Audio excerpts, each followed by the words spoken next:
there are moments where we can kind of realize that this debate is not so much about how one candidate performs against the other, so much as how one candidate is performing against expectations. So a good example of that, I think, would be Sarah Palin and Joe Biden in 2008, where the expectation was kind of that she was going to do terribly against Biden, a much more experienced politician than her. And she sort of held her own fairly well. It was not the disaster that some were predicting. And in that way, it was a success for her, even if it doesn't shift the polls too much. With the polling, even after the presidential debate that we watched, we didn't see polls shift a whole lot, even though that debate was fairly explosive and had some pretty memeable moments. It didn't shift things all that much. That being said, we know that this is a very, very, very close race. And so thought about from another perspective, you have maybe 5 or 6% of the electorate still on the fence, still undecided.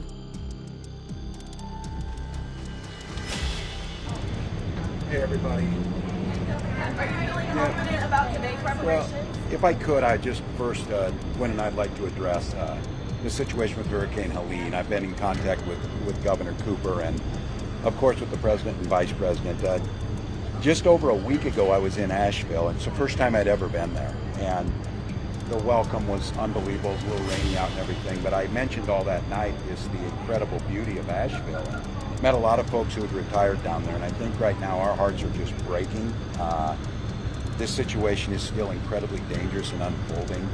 Looking forward to tomorrow, but my thoughts are certainly in the southeast. Thank you. I like to joke that people say your wife should be the candidate. So how has she helped you with the She's wonderful. She wins every one. How are you feeling about the debate?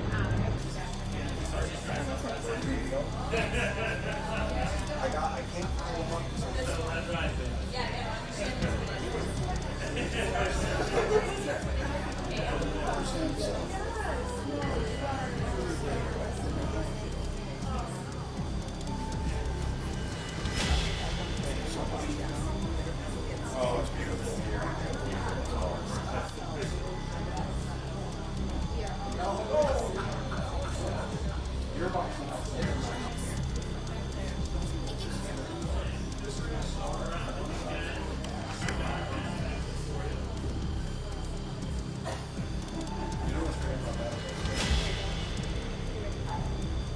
So you think as soon as he gets to Craig Ryan, he'll bounce back?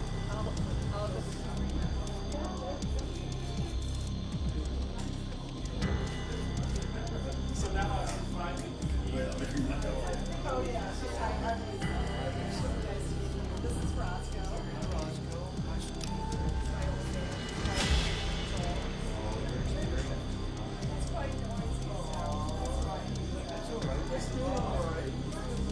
The boss.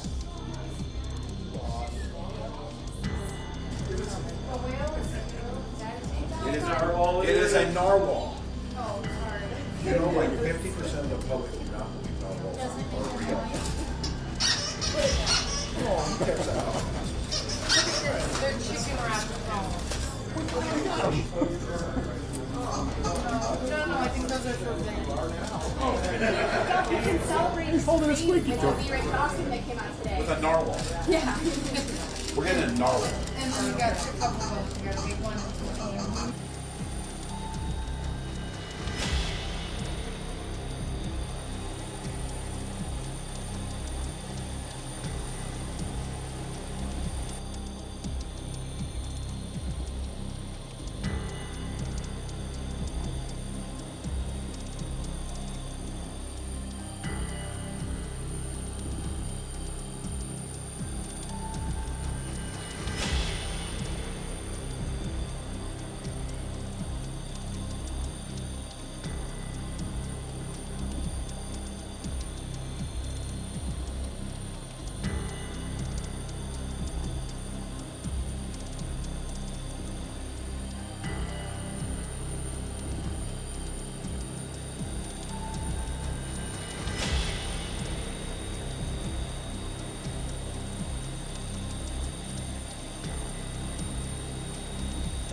So there I was, a 40-something high school teacher with little kids, zero political experience.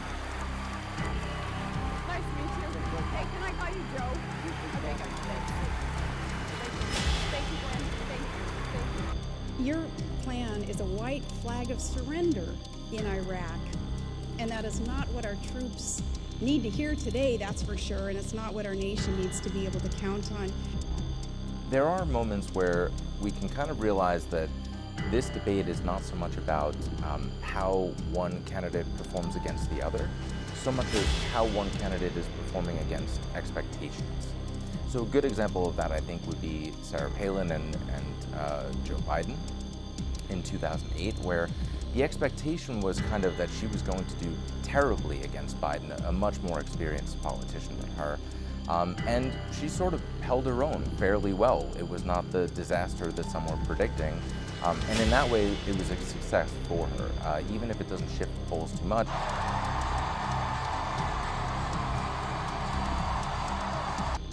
And then wrote a bestseller trashing that community. Here he comes, guys. JD Vance.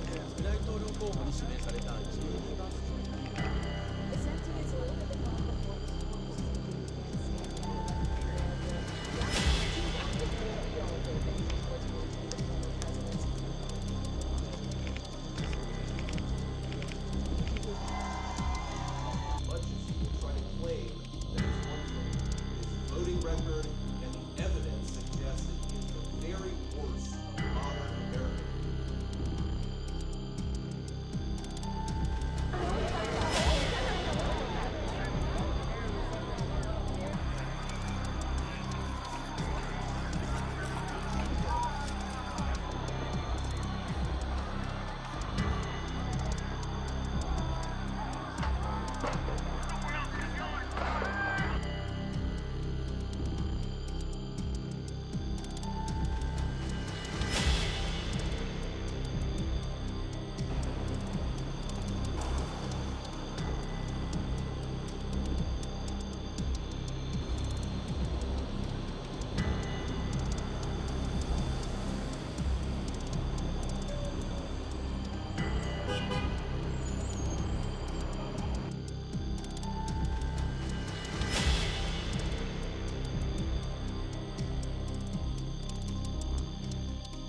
Yeah.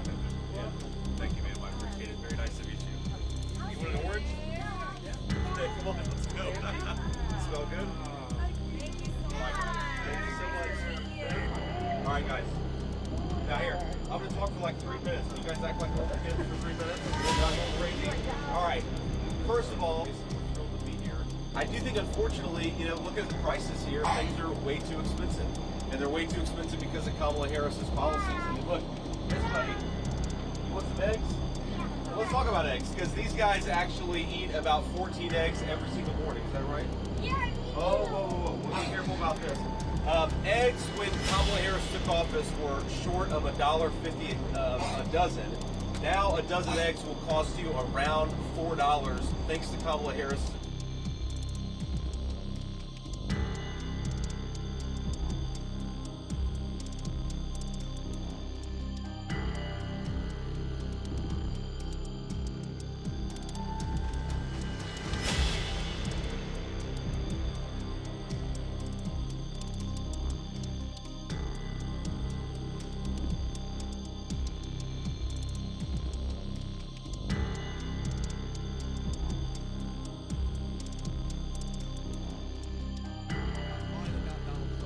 What we want in the Oval Office is a person who is calm and cool under pressure.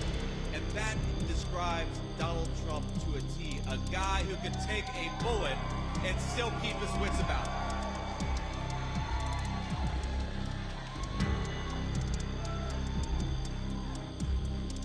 You know who we don't want in the Oval Office? A person who is so afraid of the friendly American media that she won't even give a real interview. Because Kamala, if you're too afraid of the American media to give an interview, we cannot trust you to represent us on the world stage and in front of world leaders. Because we all know the most important important job of a president, it's not agreeing with you on any substantive policy issue. The most important job of a president is dealing with crisis. These are stories that people have been living for months or in some cases years. The only thing that Donald Trump and I did is highlighted and focused on them so that you guys would stop ignoring the American people.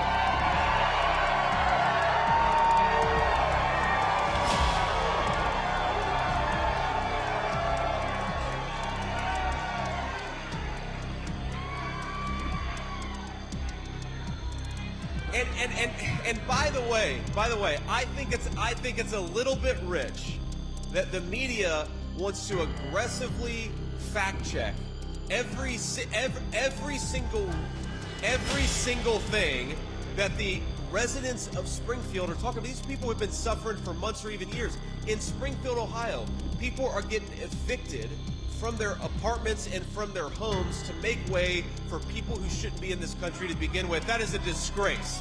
It's a disgrace.